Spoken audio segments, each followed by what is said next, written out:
Galactic Assembly Station flowed in the darkness between stars like a jewel made of light and metal. Representatives from 47 species gathered there to discuss matters of peace and trade and the future of civilized space. For 200 years, humans had sat among them as quiet partners who preferred talking over fighting. Many species thought humans were soft because of this. They were about to learn how wrong they were. Mr. Park stood at the human delegation platform and watched the representatives speak. They were tall reptilian creatures with scales the color of dried blood and eyes like yellow flames. Their leader had been speaking for nearly an hour about the glory of the Dominion and how the smaller species they had conquered should be grateful for rule. So Grant stood behind Park with her hands clasped behind her back. She had served 20 years in the Earth Navy before becoming a diplomatic. She knew the look of a bully when she saw one. Was definitely a bully. Finished his speech by demanding that the Assembly recognize all territories the Dominion had taken by force. When the Assembly voted against this demand, his yellow eyes narrowed with rage. Turned and pointed one clawed finger directly at the human delegation. His voice boomed through the chamber like thunder. He called humans weak scavengers who hid behind words because they lacked the courage to fight. He said humans were the most pathetic species in the galaxy. He said they were cowards who would run at the first sign of real conflict. The chamber fell silent, every eye turned to Park. Grant watched her ambassador closely. She had known him for 10 years and had never seen him lose his temper. He did not lose it now. Instead, he smiled a small and quiet smile that made Lisa feel cold despite the warm air of the station. Spoke in a calm and steady voice that carried to every corner of the chamber. He thanked her for his opinion. He said that humans had learned long ago that starting wars was easy, but ending them was hard. He said humans never started wars. Then he paused and looked directly into his yellow eyes. But we always finished them. The delegation laughed, made a gesture that meant contempt in his culture. He said humans would never have the chance to finish anything because they would never have the courage to start. Session ended and the delegation began to leave. Lisa Grant walked beside Park through the curved corridors of the station. She asked him if he thought they would actually attack. Park did not answer. His face had become unreadable. We're halfway to the human quarters when Park's communication device buzzed. He looked at the screen and stopped walking. Lisa Grant saw his face go pale and then very still. Showed her the message. Warships had attacked the human colony on New Montana. 3,000 civilians were dead, including 400 children at a school that took a direct hit. The attack had come without warning or declaration of war. Grant felt something cold settle in her chest. She had family on New Montana, a cousin and her 2 young sons. She did not know yet if they were alive or dead. Turned and walked back toward the assembly chamber. Lisa Grant followed him. The other delegations had not yet left the station. Word of the attack was spreading fast and representatives clustered in small groups speaking in hushed voices. Quite an emergency session. Within 30 minutes, every delegation had returned to the chamber. The room buzzed with tension and fear and something else. Curiosity. No one had seen humans go to war in the 2 centuries since first contact. At his platform, looking pleased with himself, he announced that the attack on New Montana was punishment for the Assembly's disrespect. He said more attacks would follow unless humans surrendered their outer colonies immediately. Listened without expression. When finished speaking, Park activated his platform broadcast system. His voice was quiet, but it reached every ear in the chamber. He said that the Dominion had killed 3,000 human civilians, including 400 children. He said this was not war but murder. He said that humanity had not wanted this conflict and had done everything possible to avoid it. But now that blood had been spilled, there could be only one response. Paused and took a breath. Then he spoke the words that would change the galaxy forever. On behalf of the United Earth government and all human colonies, I formally declare that a state of war exists between humanity and the Dominion. This war will continue until the Dominion surrenders unconditionally or is destroyed. There will be no negotiation. There will be no compromise. You wanted to see humans fight. Now you will. Chamber erupted in chaos. Some species fled for their ships, immediately wanting no part of what was coming. Others watched with wide eyes as Park stepped down from his platform and walked toward the exit. Called after him with mockery in his voice. He asked if humans thought they could defeat the greatest military power in the quadrant. He reminded everyone that the Dominion had 10,000 warships. Stopped at the door and looked back over his shoulder. When he spoke, his voice was soft, but somehow it silenced every other sound in the room. He said that humans had been fighting wars since before they learned to write. He said humans had studied every form of warfare manual and invented many more. He said they had made the worst mistake any species could make. He woke us up. He walked out of the chamber with Lisa Grant at his side. Behind them, the galaxy held its breath and waited to see what humans would do next. As if New Montana reached Earth in the middle of the night. A morning, the entire planet had changed. Arguments that had divided nations for decades suddenly seemed small and pointless. Politicians who had spent years attacking each other stood together at press conferences with grim faces and unified voices. Factories that made civilian goods began converting to military production before any government order reached them. The owners simply knew what needed to be done. While Frank stood in the command center of Earth's United Defense Headquarters in Geneva and watched reports flood in from across human space. Third colony worlds were mobilizing their defense forces. Recruitment centers on every planet reported lines dragging around entire city blocks. Young people and old people, and everyone in between showed up wanting to serve. The lieutenant approached him with a tablet showing the latest number. In 72 hours, more than 8 million people had volunteered for military service. The lieutenant asked where they would find enough ships for all these sold. Admiral smiled for the first time since the attack. He told the lieutenant to follow him. Took an elevator deep beneath the mountain where the command center was built. They passed through security checkpoints that even most generals did not know existed. Finally, they reached a massive underground hangar that stretched for kilometers in every direction. Then stopped and stared with his mouth hanging open. Row after row of warships filled the hangar. Destroyers and cruisers and carriers, all of them fully armed and ready to fly. The lieutenant asked how that was possible. The public budget showed Earth had only 300 active warships. Well, explained that humanity had learned many hard lessons throughout its history. One of the most important was that peace required strength. For 200 years, Earth had maintained a secret reserve fleet hidden in bases like the one across human space. The galaxy thought humans had 300 ships. The real number was closer to 3,000. The Star's captain received orders on her carrier Yorktown. She gathered her crew on the flight deck and told them what had happened at New Montana. She told them that children had died. Friends and families of people in this very room had died. She told them that the thought humans were weak and would surrender quickly. Asked her crew if they intended to surrender. The answer came back as a roar that shook the deck plates. No surrender, no retreat, no mercy for those who killed children. 9 and ordered the ship to battle stations. The Yorktown was one of 12 carriers in the first straight group. Their mission was to hit the supply depot at station before the enemy could prepare proper defenses. Dale Cooper commanded the ground force being assembled for the campaign. He was a quiet man with gray hair and eyes that had seen too many battlefields. He stood before his senior officers and explained the strategy they would use. Attacks would be unlike anything they expected. The reptilian species fought wars the same way they had for 1,000 years. They massed their forces and charged at the enemy. Bigger numbers meant victory. It was simple and direct and completely predictable. It would not fight that way. General Cooper spoke of something called combined arms warfare. Infantry and armor and artillery and air support working together as one weapon. He spoke of special operations teams striking behind enemy lines. He spoke of supply chain disruption and psychological warfare, and a dozen other concepts that made his officers smile with understanding. Thought they were fighting farmers and merchants who had forgotten how to make war. They were about to discover that humans had never forgotten anything. First strike group reached station 3 weeks after the declaration of war. Commanders had expected at least 6 months before any human response. They thought they had time to reinforce their positions and plan their next attacks. They were wrong. Led the assault personally from the bridge of the Yorktown. Her pilots launched in waves of fighters and bombers that swept through the defenses like fire through dry grass. The enemy ships scrambled to respond, but human hacks kept them off balance. Every time they formed a defensive line, the humans hit them from a different angle. Battle lasted 4 hours. When it ended, station was a field of burning wreckage, and the garrison fleet had been reduced to scattered survivors fleeing for their lives.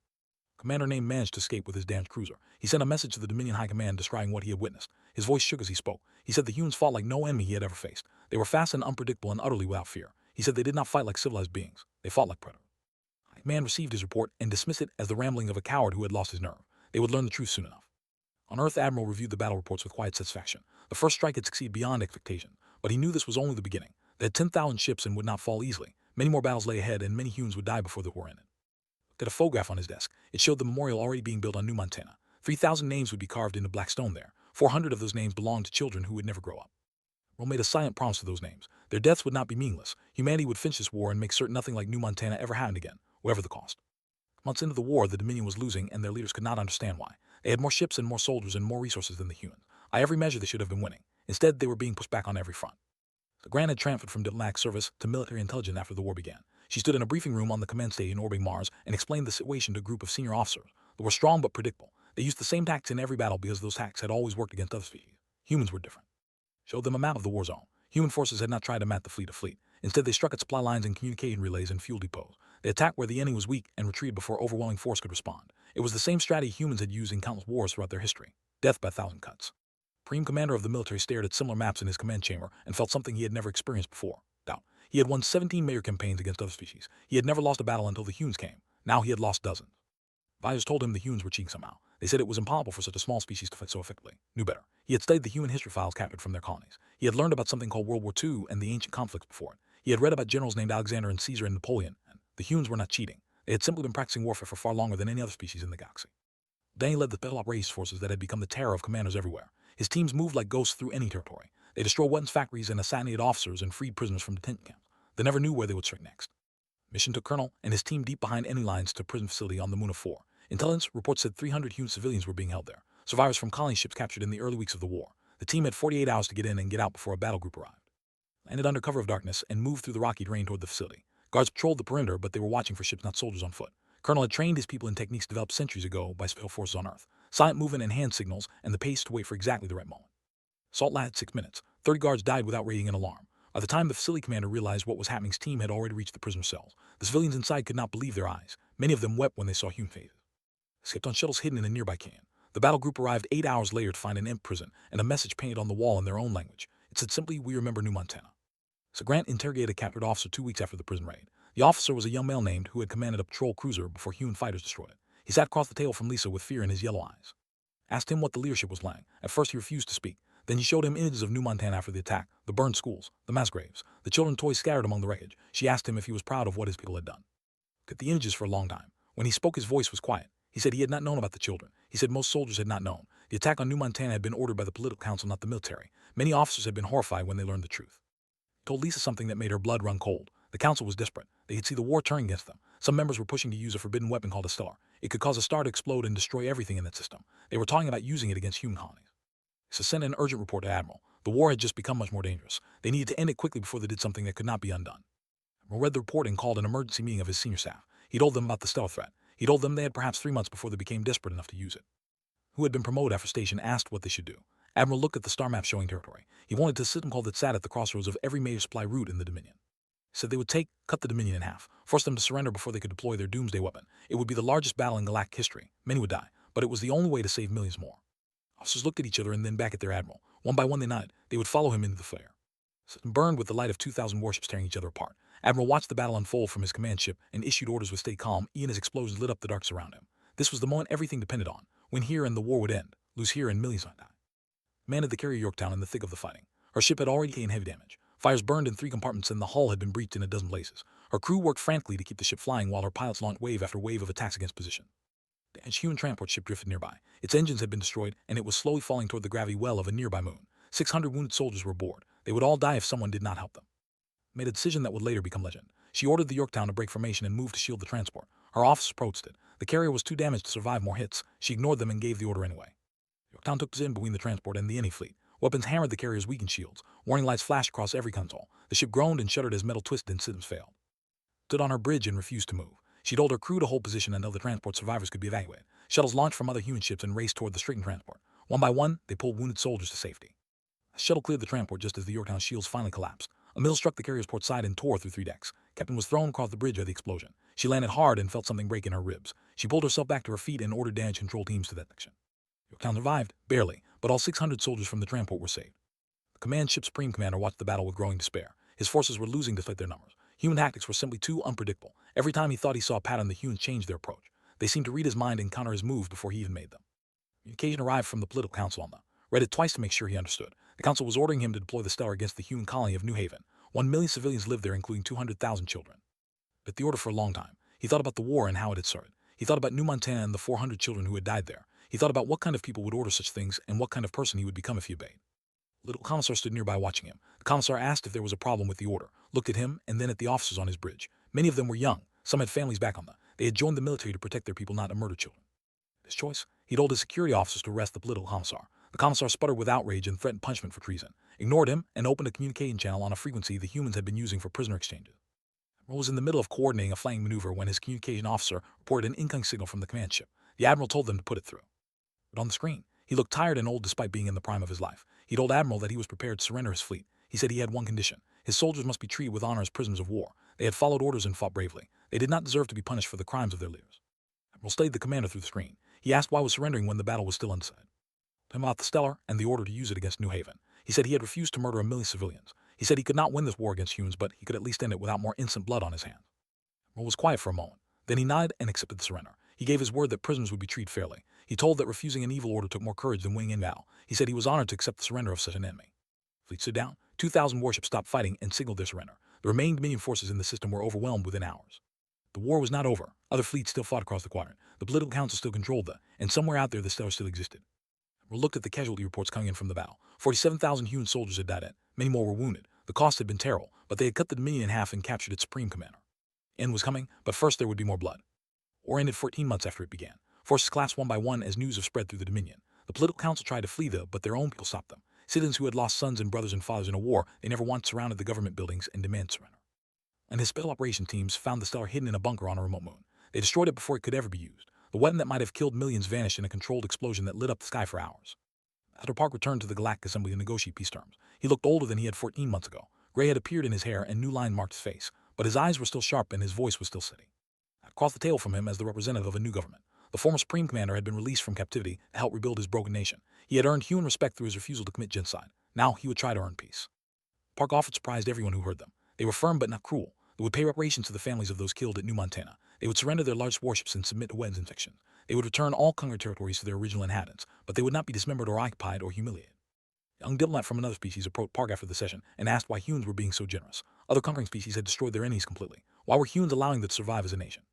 Thought about the question for a moment. Then he spoke of human history. He told the young diplomat about a war called World War I and the harsh peace that followed it. He explained how that peace had planted seeds of anger that grew into an even worse war 20 years later. Humans had learned that crushing a defeated enemy only created future enemies. True victory meant building a peace that could last. So Grant attended the memorial ceremony on New Montana. She stood among thousands of others as the names of the dead were read aloud. 3,000 civilians, 400 children, 47,000 soldiers who fell in the war that followed. She lit into each name and remembered why they had fought. Cousin had survived the attack along with one of her sons. The other boy had been in the school that was destroyed. Lisa found her cousin after the ceremony, and they held each other without speaking. Some wounds would never fully heal. Admiral retired after the peace treaty was signed. He asked command of the fleet who had been promoted to admiral for her accident. She accepted the responsibility with quiet dignity and promised to maintain the strength that kept peace possible. The Galactic Assembly, a formal inquiry was held into the causes of the war. Species that had watched from the sidelines wanted to understand what had happened. They wanted to know why humans had won so decisively against a larger enemy. Grant was called to testify. She stood before representatives of 47 species and explained what humans had learned across thousands of years of conflict. She told them that humans did not start wars because they knew the true cost of fighting. She told them that humans always finished wars because leaving conflicts unresolved only led to more suffering later. She told them that humans showed mercy to defeat enemies, because hatred was a poison that destroyed the victor as surely as the vanquished.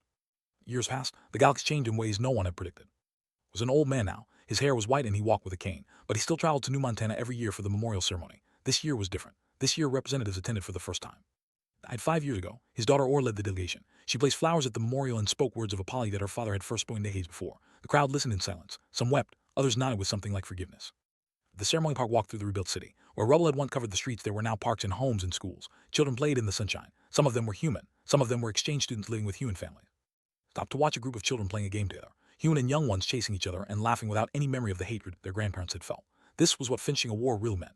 Not just ending the fighting but building something better from the ashes. A young human girl ran up the park and asked if he was the famous ambassador from the history lesson. He smiled and said he was just an old man who had done his job. She asked him what the most important thing about the war was.